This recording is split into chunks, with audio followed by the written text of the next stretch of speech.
The Mike Wagner Show is powered by Sonic Web Studios. Hi, this is Mia Mosensia, also known as Mia No Time for Love. Check out my latest book, Missing, available in print and ebook formats on Amazon.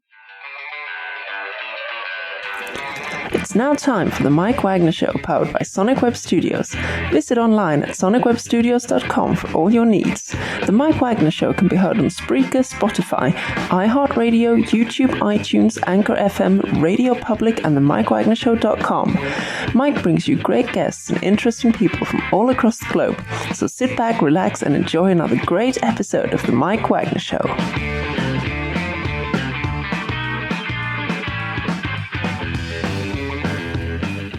Hey everybody, it's Mike from the Mike Wagner Show, powered by Sonic Web Studios. Visit online at sonicwebstudios.com for all your needs. Looking at a professional website without breaking your budget? Sonic Web Studios is the answer. Sonic Web Studios offers fast, affordable custom web designs that blow the competition away. Call today, 1-800-303-3960. It's 1-800-303-3960, or email to support@sonicwebstudios.com. Mention the Mike Wagner Show, get 20% off your first project. Sonic Web Studios, take your image to the next level. Also, time to give official shout out to our official sponsor of the Mike Wagner Show, international warring author Mia Mosensia. If you love fast-paced mysteries, you'll love Missing by Mia Mosensia, available on Amazon in paperback and ebook. Missing is fast-paced and intriguing with an unforgettable twist. Takes place in 4 countries, 2 strangers, 1 target, where truth is an illusion and those you love will be the first to go missing. It's available on Amazon in paperback and ebook. Missing by Mia Mosensia has garnered great reviews and even loved and endorsed by Hollywood celebrities, including Joanna Cassidy, Forbes Riley, and many others. So grab your copy today for Girls Missing by Mia Mosensia, available on Amazon. Also, check out The Mike Wagner Show at themikewagnershow.com on over 30 podcast platforms, including Facebook, SoundCloud, Spreaker, Spotify, and iHeartRadio. Also, Anchor FM, iTunes, Google Play, Amazon, Audible, and Apple Music, and more. Take The Mike Wagner Show with you on any mobile device. Subscribe to The Mike Wagner Show on the YouTube channel. Follow The Mike Wagner Show on Instagram and Twitter today. And for great gift ideas, go to Amazon.com and check out the Mike Wagner Show podcast for t-shirts, pop sockets, throw pillows, tote bags, and a lot of goodies. And for more great gift ideas, go to Amazon.com/Mia Mosensia for great books like Missing, Once, and Wrinkles. Also t-shirts, pop sockets, phone cases, and a lot of cool merchandise 24/7, 365. Amazon.com/Mia Mosensia. Also support the Mike Wagner Show on Anchor FM as well as PayPal and the MikeWagnerShow.com. Make sure you donate generously today. We're here with a terrific gentleman who had the number 1 hit, or should we say a top 10 hit, going back to 1976. He's the founder and lead singer of Starbuck, known for the top 10 smash Moonlight Feels Right. They were formed in Atlanta, Georgia back in 74. The song peaked at number 3 back in 76. This group toured with ELO, kcandthesunshineband, hallandoates, Boston, and more. And this gentleman began his career with a New Orleans-based band called Eternityschildren in the 60s. Had a hit called Mrs. Bluebird, and also, he's got a book out, which is about a journey through the 60s and 70s memoir from Mississippi Delta to Hollywood. Goes behind the scenes on a number of things like with ELO, American Bandstand, Merv Griffin, Midnight Special, and more. And just goes to the life and times of Starbuck. And the book is called The Road to Moonlight Feels Right. And live, ladies and gentlemen, from the Plus Studio somewhere in beautiful downtown Atlanta, the founder and leader of Starbuck. And yes, Moonlight does feel right. Ladies and gentlemen, the author of The Road to Moonlight Feels Right. Ladies and gentlemen, singer and the multi-talented Bruce Blackman. Bruce, good morning, good afternoon, good evening. Thanks for joining us today. Glad to be here. Well, it's great to have you on board, too. And, of course, you know, many of us remember the song where Moonlight Feels Right back in 1976, hit number 3 in the top 100 Billboard charts. So you're the founder and lead singer of Starbuck, and you guys got together in Atlanta, Georgia back in 74. You guys toured with ELO, KC and the Sunshine Band, Hall & Oates, and more. You began your career with New Orleans-based Eternity's Children in the 60s with Mrs. Bluebird. And you also have a book called The Moonlight Feels Right. And, of course, you also had another release, which is called Moonlight Feels Right 2014, featuring Jim's Cafe. You also had some other hits. And before we talk about your book and talk about your great music, Bruce, tell us how you first got started. Oh, well, I got into music when I was in the 4th grade. That's when I started writing songs. Then I ended up in the band. I played trumpet. Mm-hmm. And then I was also an athlete, and I got a track scholarship to Mississippi State. and was going to be in the band there, but the coaches wouldn't let me. They said it wasn't the right image for their athletes. Oh, my goodness. You can't be an athlete and a musician at the same time, right? Ridiculous.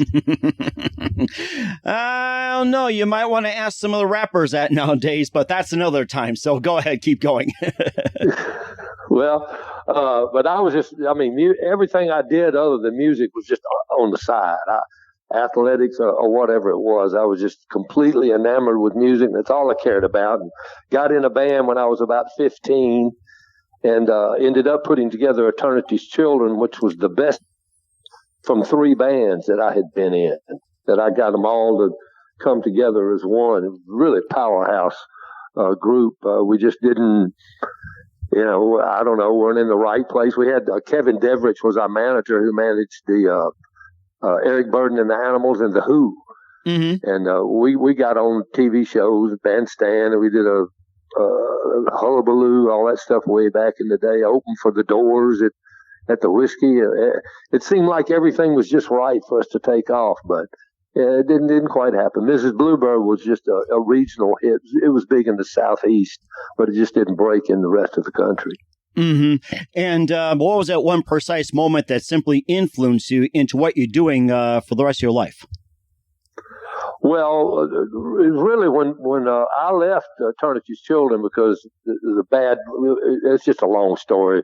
It's in the book. It was bad other things. It didn't have to do with the band itself. But when I left, they hired a guy named Bo Wagner. Mm-hmm. And Bo Wagner came in the band because he liked the songs the band was recording. And Bo played vibes and marimba. Mm. And he was Bo Wagner was the greatest marimba player ever lived. He played on and toured with he did all the association records, Along Comes Mary and Cherish. He was with the Fifth Dimension, mm-hmm. Lewis and Clark Expedition, just incredible talent. He was a Mouseketeer. He toured with Lawrence Welk, yeah. Wow. And anyway, Bo, when he found out the guy who had written the songs left the group, he quit. Uh-huh. And then he set about trying to find me. It took him a while, but he was on the tour with the Liberace. And I get a call from this guy, a complete stranger, Bo Wagner. And he offered, he wanted me and my wife, Peggy, to come to the Liberace show mm-hmm. that night. He had VIP tickets for us. We weren't particularly interested, but he was very convincing. So we went, and we were real impressed with what Bo was doing. And he talked to us after that, and he wanted us to put a group together. Featuring my songs along with his marimba and vibes. So that's what we did. We put a group together and started working on original material, and the rest is what it is. And then how did the other members come into play as well, too? Yeah, but we went through a lot of people because we didn't know any of the people we were hiring. It's not that difficult to find excellent musicians and singers, but most bands come up because, they're in a neighborhood and they weren't played in the garage and they know each other. Whereas we were hiring complete strangers. So what we didn't know is the personalities of these people. And we had some doozies, let me tell you. So we went through a lot of lineup changes, but it didn't change the music. I basically record the music at home in my house, and then we'd take the tracks and I would do the whole track, and then just the band would learn it just like they're learning a copy song. Mm-hmm. And that's and that sounds rather interesting as well too. You also toured with ELO, KC and the Sunshine Band, hallandoates, Boston, and everything else. And what was it like playing with those guys? And also, who's your favorite? Oh, my favorite was ELO, hands down. My second favorite would be Boston. Mm-hmm. And in the way we were treated, they were nice guys. We got to talk to them. There wasn't what I call the rock and roll pecking order, where they mess with your sound if you're the opening. They don't want you to do too good, that kind of stuff. The one I liked the least was KC and the Sunshine Band. Oh, really? Why is that? Yeah. Well, because they didn't want you to, they didn't like it if you got a good reception. KC was real insecure. He had a great band, but KC's not much of a singer at all. And he knew it, but his background, the band smoked when you heard him live, but he wasn't singing anything that really required much vocals, and they didn't treat us well. But that happened a lot. Mm-hmm. And I think happens to everybody. And I think he should have learned from you, to be honest with you. Well, he had a lot of success, Mm-hmm. I met him many years later, and he was completely changed. We were just laughing about it, and we were just kids. What do we know? Oh, yeah, just like those days. I remember that, and things change and everything else. And who are some of your favorite artists, singers, songwriters, and musicians growing up, Bruce? Well, my favorite ones, I was really always a song guy. Mm-hmm. There was no particular artist. I found out years later that most of the songs that I really liked a lot were written by Burt Bacharach. Oh, wow. So in turn, but I didn't know Burt Bacharach. I didn't know who wrote them or anything, but I mean, just going all the way through his catalog from the very early 60s on up through Dionne Warwick and all that kind of stuff. So he was probably the one that had the most influence on me, because I would start digging out the chords, and he's a very complicated, very accomplished musician, and that's what I like to use chords. I throw in some 13s and flat 9s, and I'm not a 3-chord blues guy, Mm-hmm. It seems like everybody's going 3 chords these days, and it's getting advertised like crazy. And you're pretty much a one of a kind, I got to say that. And since we're on the subject about songwriters, besides Burt Bacharach, who are your other favorite songwriters growing up? Well, I would say, go back real young, I'd probably say Cole Porter. But then coming on up into the 60s and into the early 70s, it would be probably Randy Newman and Donald Fagen. Mm-hmm. Okay. That would be Randy Newman from a lyric standpoint, Donald Fagen from a music standpoint. Okay. All right. Well, that sounds interesting as well, too. And we'll talk about your group, including the smash hit Moonlight Feels Right and your other works in just 1 minute. But first, listen to The Mike Wagner Show at themikewagnershow.com, powered by Sonic Web Studios. Visit online at sonicwebstudios.com for all your needs. Looking at a professional website without breaking your budget? Sonic Web Studios is the answer. Sonic Web Studios offers fast, affordable custom web designs that blow the competition away. Call today, 1-800-303-3960. That's 1-800-303-3960. Or email to support@sonicwebstudios.com. Mention the Mike Wagner Show. Get 20% off your first project. Sonic Web Studios. Take your image to the next level. Also, time to give official shout out to our official sponsor of the Mike Wagner Show, international warring author Mia Molson-Zia. If you love fast-paced mysteries, you'll love Missing by Mia Molson-Zia. Available on Amazon in paperback and ebook. Missing is fast-paced and intriguing with an unforgettable twist. Takes place in 4 countries, 2 strangers, 1 target, where truth is an illusion and those you love will be the first to go missing. It's available on Amazon in paperback and ebook. Missing by Mia Molson-Zia has garnered great reviews and even loved and endorsed by Howard celebrities, including Joanna Cassidy, Forbes Riley, and many others. So grab your copy today for Goes Missing by Mia Molson-Zia. Available on Amazon. And don't forget to check out The Mike Wagner Show at themikewagnershow.com on over 30 podcast platforms. Take us with you on any mobile device. Subscribe to The Mike Wagner Show on the YouTube channel.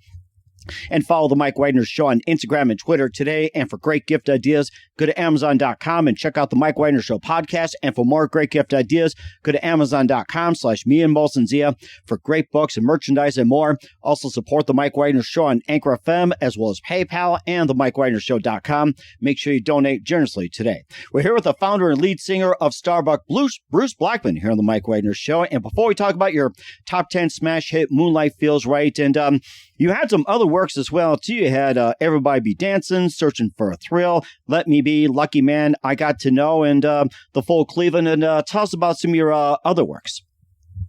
Well, I released 2 albums on myself under my own name.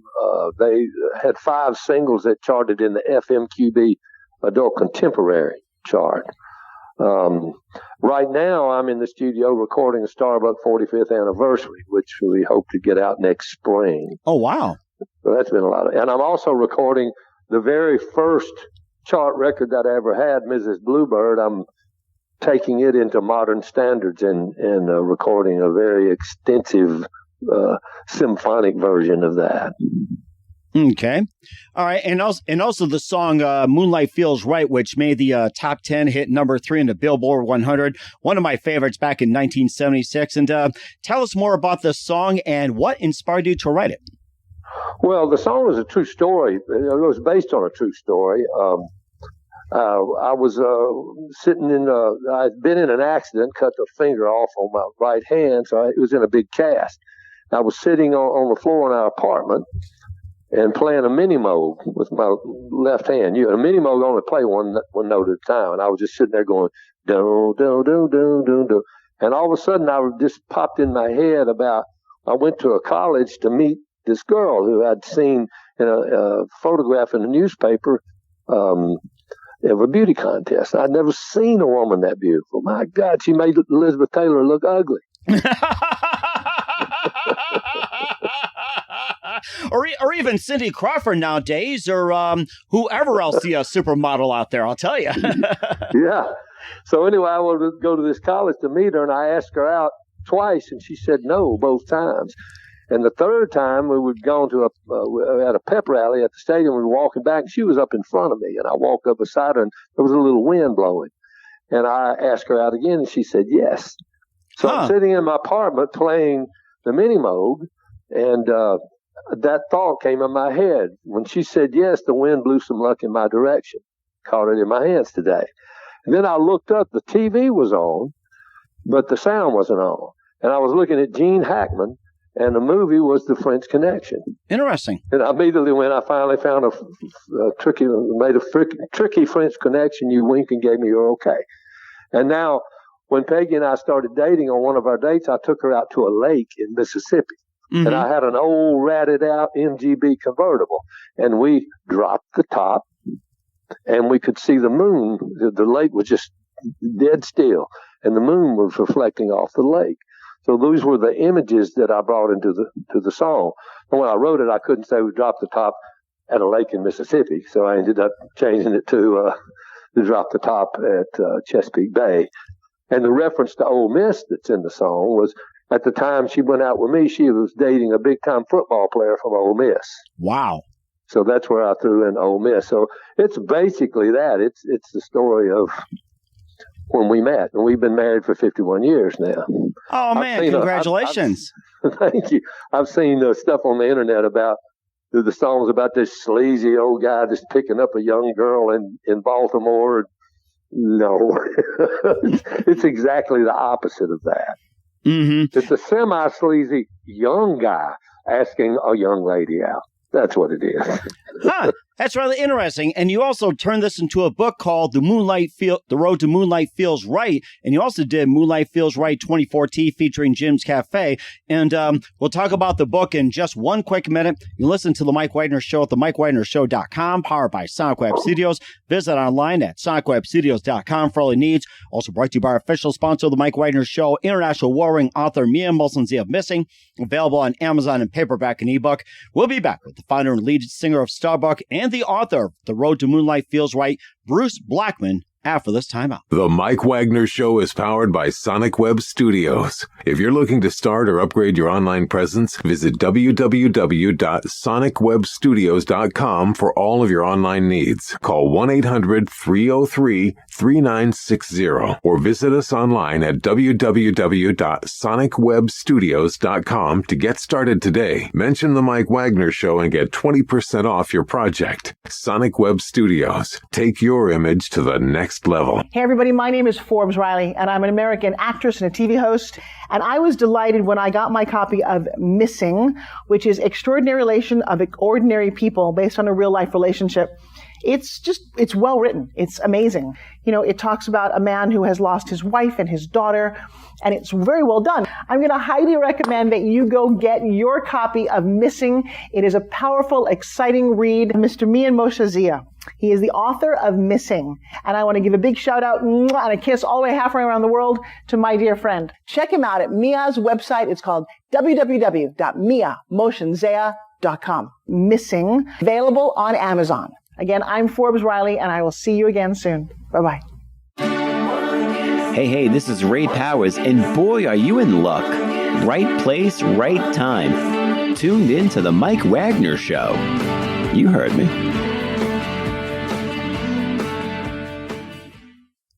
We're back with the founder, lead singer, and author, The Road to Moonlight Feels Right, Bruce Blackman of Starbuck, here on the Mike Wagner Show. And let's talk about the book for just a minute here. And tell us more about the book, The Road to Moonlight Feels Right, and what inspired you to start writing the book. Well, I wasn't really inspired to write a book. I was just to amuse myself. I started putting little stories I'd write up on Facebook. Mm-hmm. And some of them would get, 1,000, 2,000 likes. It blew me away. I couldn't even believe that was happening. Well, one day a publisher called me. They said, we'd like to publish your book. And I said, I hadn't written the book. They said, oh, yes, you have. And so I worked on it for about a year. I just pulled the stories that I had written, and I expanded the stories and added some, and ended up with a 3-book deal. I have a new one coming out next year called You Gotta Be Some Reason to Smile. Wow. You got to be somebody's reason to smile. That's the name of it. So I just start the book off with the ELO concert, the whole backstory of it, how we got there, blah, blah, blah. And then I back up into my childhood and go through like some of the questions you've asked me, where the music came from, inspirations. And then one thing people ask me over and over is about the white hat. So I have a whole story about how that white hat happened. Mm-hmm. If you look at the photographs on the back of the first album, the Moonlight Feels Right album, I'm not wearing a white hat.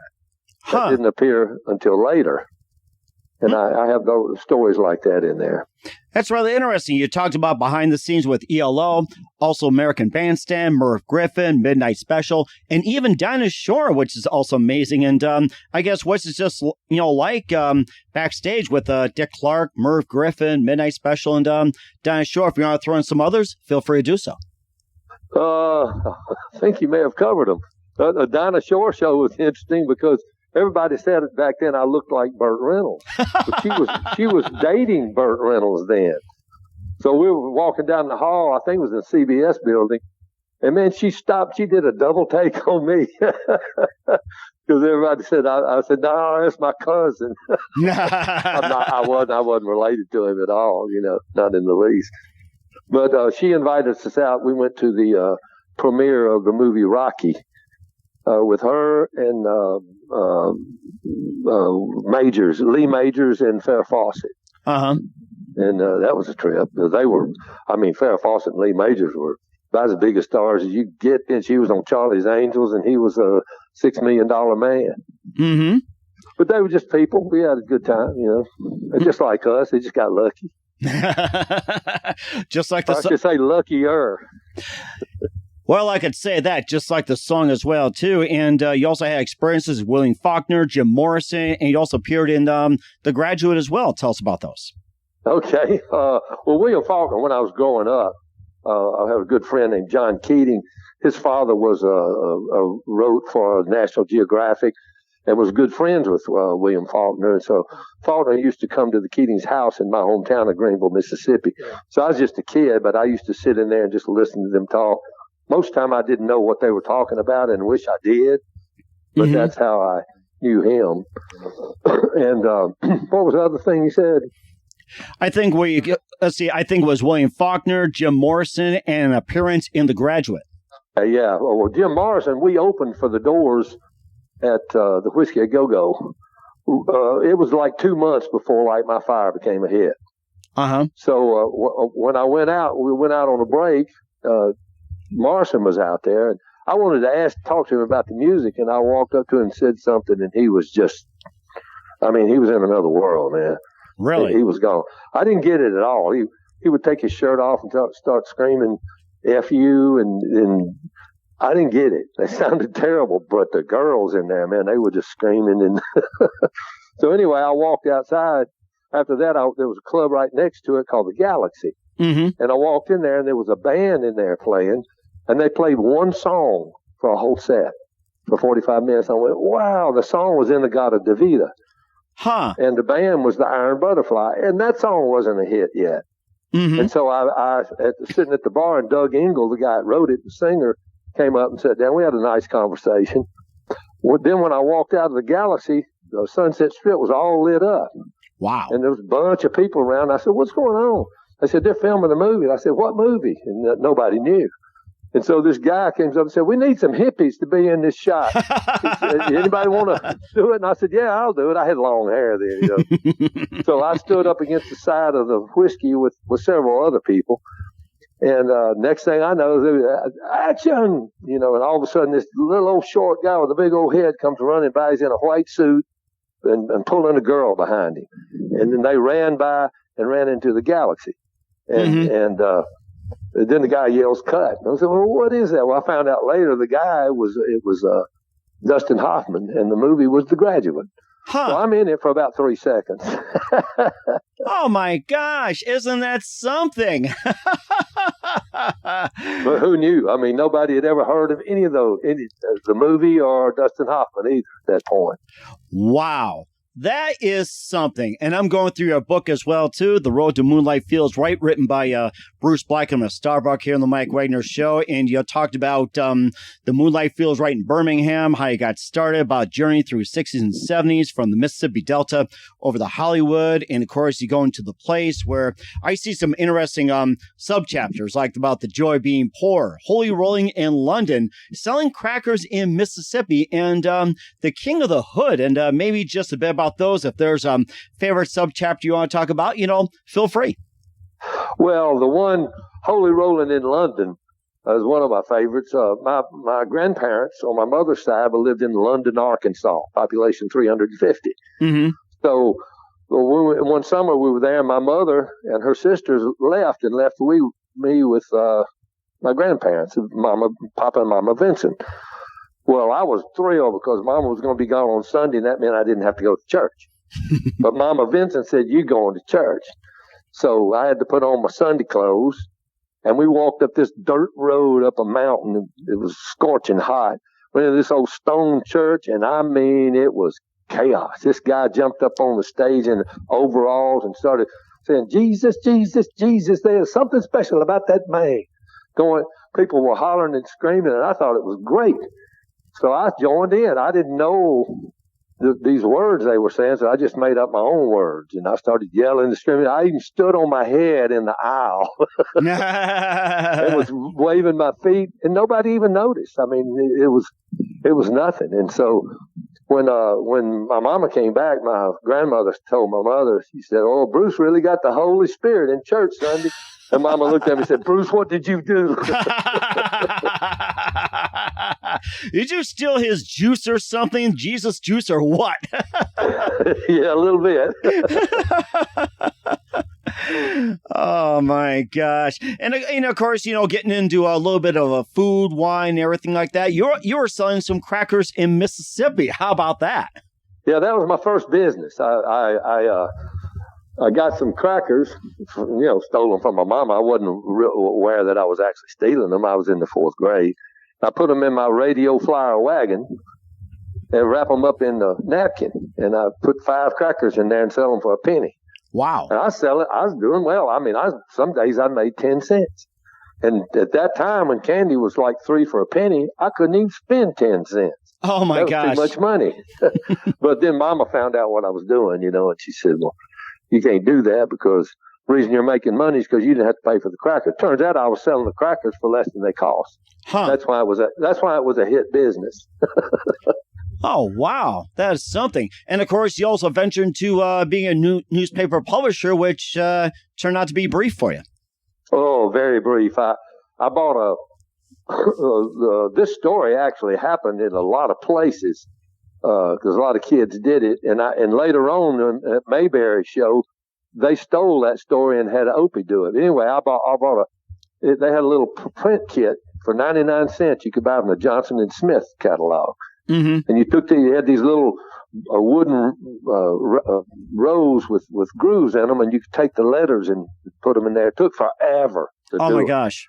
And then you could run ink over it, press it on a paper one at a time to make a newspaper. So I made a newspaper, and I didn't know what to write. And then I heard my mother at a canasta. I think they were playing canasta. And I heard some women talking about other women. So I wrote stories about what they were saying about other women. And how awful Mrs. Moore's curtains were. It was the awfulest green I've ever seen, that kind of stuff. and put it out in the neighborhood and got in a world of hurt. Oh, boy. A big controversy. That newspaper got shut down real quick. Oh, my gosh. And then it led you to the My First Performance, or it could be My Best Worst Day. Well, my first performance was at Archer Park in Greenville, Mississippi, and I sang a song called Little Toot about a tugboat. Mm-hmm. And I came in second place girl who twirled a baton with chicken feathers on the end of it. Oh, wow. I was completely humiliated. I started thinking about maybe I should get me some chicken feathers and put on my arms and enter another contest with chicken feathers on my arm and sing Little Toot. So maybe I could win that way. That's rather interesting. And also, too, that the fact you also go to the people as well, too, high and low. And I guess you have some questions there. Did you sleep in the rain? Don't you know anything? And a guy or lady talking about birds, adverbs, and wine, Mrs. Nell Thomas, and good old Coach Wally Beach. I'm sure I had some great stories about those. You can pick a few and tell about those. Well, let's see. You mentioned one of my best worst days when my senior year in high school, we were played in a bowl game, shrimp bowl in Hattiesburg, Mississippi. And I had been injured, had severe injuries all season. The only reason I was on the team is because I was the fastest guy in the state, and they wanted my speed. So Coach Beach put me on the opening kickoff. He put me on as the safety man. He said, just make sure that nobody makes a touchdown. So they kicked off this guy. I weighed about 150, and this guy that was running the ball, returning the punt, was about 200. Oh, my gosh. And all of a sudden, I just see all our players just start falling back down, and here's this guy coming at me, and I went into him, stuck my helmet right in his chest as we were taught to do. Mm-hmm. And I woke up in the hospital, and I was paralyzed. Oh, wow. Separated both my shoulders, broke fingers, and had stitches in my head. The reason I said it was my best worst day, because that's the last time I had to play football. Oh, well, that's totally understandable. Like I said, I mean, I would have done the same thing too with those. Nowadays, it's like, sticking your helmet into somebody is considered illegal these days. If you crack helmets, it's like one of the players did that. And oh my gosh. And we were taught that we had stainless steel Riddell helmets. And that helmet was a weapon, and you were supposed to use it as a weapon. And that's what we did. Mm-hmm. And of course, I remember those days you did that. And then one of the football players from the Packers was using it to crack their helmets. They literally split, and then they had to put an outlaw to it. And also, you had your journey as well, too. We talked a bit about Eternity's Children, and you also went between Risky and Crazy, how to lose a record deal with hot fudge cake. It's like losing a record deal with hot fudge cake? How would you do that? You're making me hungry already over this. Well, it happened, that's for sure. When we put the first Starbuck together, because Bo Wagner's association with Gary Paxton from the association band, Cherish, Along Comes Mary, those things. Gary Paxton moved to Nashville. So Bo called him, and he said, well, come on up, we'll record an album. So we went up, we recorded an album in one day. And that night we went out to Shoney's with Gary and some executives from RCA. Mm-hmm. And this crazy bass player, who was a great bass player. Remember, I told you you didn't know about people's personalities because they were strangers. Uh-huh. So we're sitting there and eating, and they came out and said, "What do you want to order?" And this bass player said, "I just want some hot fudge cake, nothing else." So the waitress said, "You want me to bring it with everybody else's food, or bring it?" He said, "No, bring it now." So she almost, and within a minute, she brings in this hot fudge cake. He looked at it and he went, "Oh my God, I love hot fudge cake. It makes me crazy. I want to screw it." And then he picked up part of it and raised his arms and put it in his armpits and started running his armpits back and forth. And that's how we lost our record deal with RCA. I'm sorry. I don't know how you lose a record deal like that, but it tried to be amusing. I gotta say that. I don't know if I want a hot fudge cake right now, but I'm not putting that thing under my arms whatsoever. I'd rather just eat it. Way. Thank you. No way. Of course, I fired the guy after that, but hey, it's probably the most unique way to lose a record deal in history. Oh my gosh. I have never heard of that. I think I'll share my story with similar people. Is that okay with you? Sure. Absolutely. All right. Well, talking more about the book, Bruce Blackman with Starbuck, The Road to Moonlight Feels Right here on the Mike Wagner Show. And I'm finding some very interesting topics. And you can also, he'll tell you where to get the book. And in the meantime, we continue the journey as well, too, that besides losing a record deal with hot fudge cake, and you also experienced the worst TV interview ever. And you can tell us about that. Okay. I don't remember where it was right now. It's in the book. I don't know if I wrote where it was, but hey, I went into this TV station to do an interview. Went in this little room. At the end of the room was a green couch. Oh. So we sat down, and the guy said, "Hey man, we're just gonna wing it. I'm good at this." He said, "We just wing it, okay?" And I said, "Sure." And it was one mic. He was holding the mic, and he said, "Okay, camera, boom." The red light comes on. The guy says, "Okay, I'm sitting here with." And I said, "Bruce Blackman." He went, "Bruce Blackman of, I went, Starbuck." And he said, "Starbuck." And literally the interview went on the whole way. He knew nothing. He didn't know who I was, what I was. He didn't know anything. We had done a concert that night in that town. Mm-hmm. It was absolutely horrifying. I was embarrassed. I didn't know what to do. And then after he did that, he said, and we were Bruce Blackman, and I went Starbuck, and then he went, and then he just stuck the mic over in front of me. Oh, jeez. I didn't know if I was supposed to get up and tap dance or what. Wasn't like he asked a question, Oh, my gosh. And mind if I ask, where was that TV station located so I remember not to watch it? I don't remember. It was somewhere in the South. Right now, it's just not coming to me where it was. It wasn't a major market. It was a medium size. Oh, that's not bad. I was going to say, I hope you don't call mine the worst interview ever. If we have something to discuss over hot fudge cake, if you dare do so. Yeah, you're the only person who's ever asked me about the hot fudge cake. Oh, really? Okay, something? Yeah, my wife and I were just talking about some hot fudge cake, and she wanted to have some pudding. I says, I really want some hot fudge cake. We fought over that, and then I was about to get some hot fudge cake or a little pudding, and all of a sudden, here we are talking about hot fudge cake. And it's like... You may not ever want any again. Well, not with that guy, but I'm not going to do it under my armpits. Like maybe give it to a dog. We'll see what happens. But that's about it. There you go. And of course, finally, we'll not to give away the whole book. Naked Cowboys in Mexico, along with the United Artists double deal with Bruce Blackman of Starbuck, The Road to Moonlight Feels Right, and rather interesting. Naked Cowboys in Mexico and the United Artists double deal. Well, that story is a very long story. It's in the book, and I chronicle 5 different days. We were supposed to go to Puerto Vallarta, my wife and I, to Puerto Vallarta to meet with Charlie Miner, who was the head promo guy with United Artists and some other United Artists executives. So we decided we were supposed to meet them on a Saturday. We decided to go to this resort in Mexico the Saturday before and stay there for a week and then go on over to Puerto Vallarta for the meeting.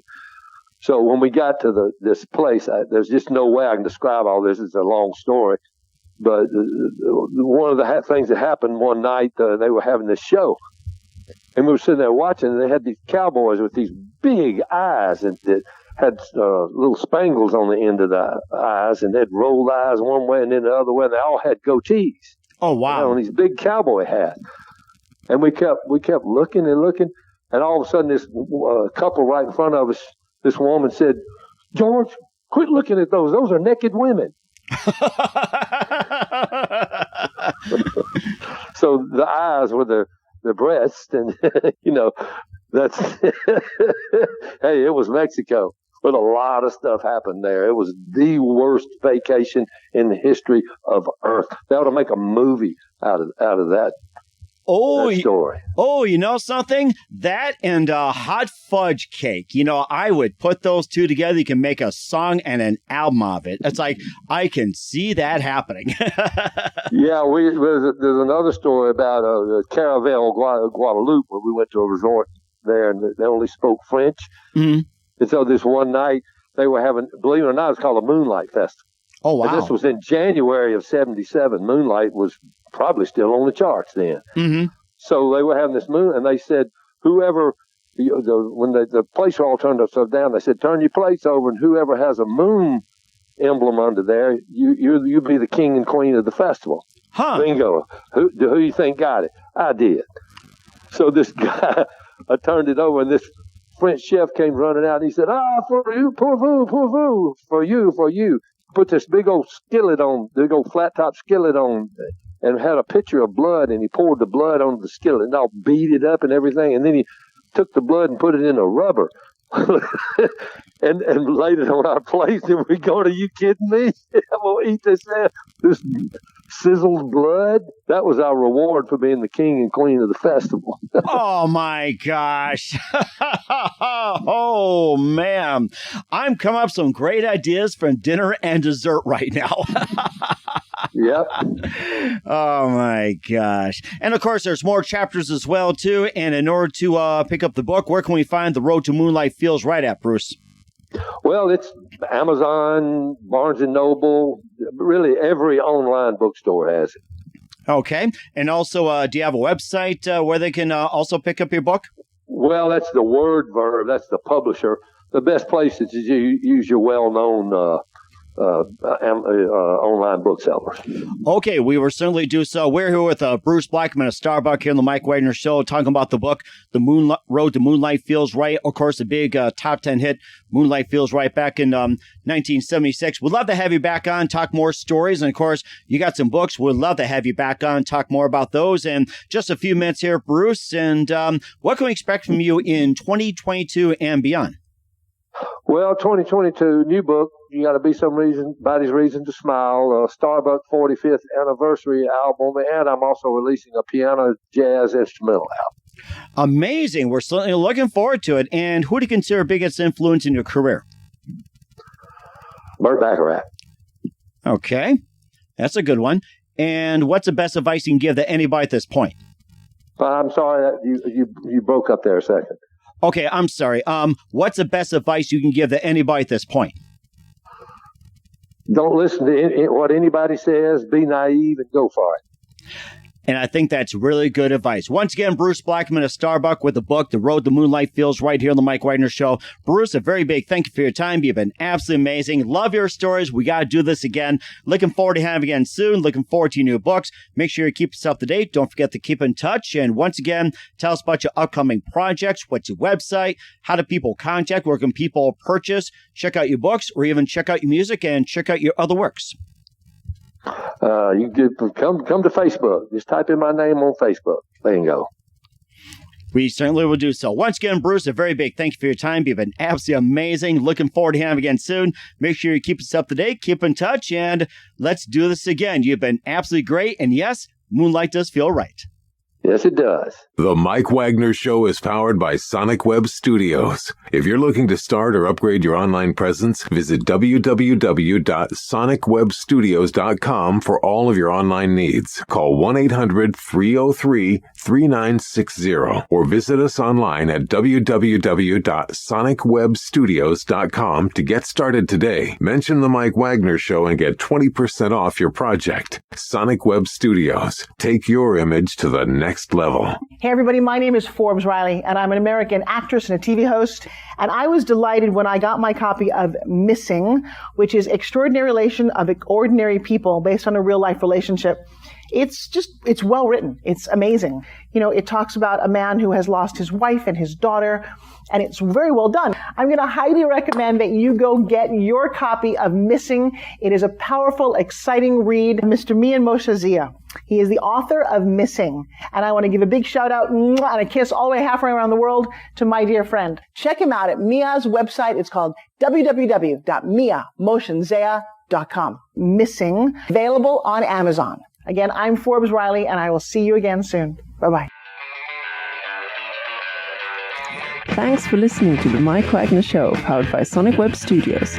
Visit online at sonicwebstudios.com for all your needs. The Mike Wagner Show can be heard on Spreaker, Spotify, iHeartRadio, iTunes, YouTube, Anchor FM, Radio Public, and themikewagnershow.com. Please support our program with your donations at themikewagnershow.com. Join us again next time for another great episode of The Mike Wagner Show.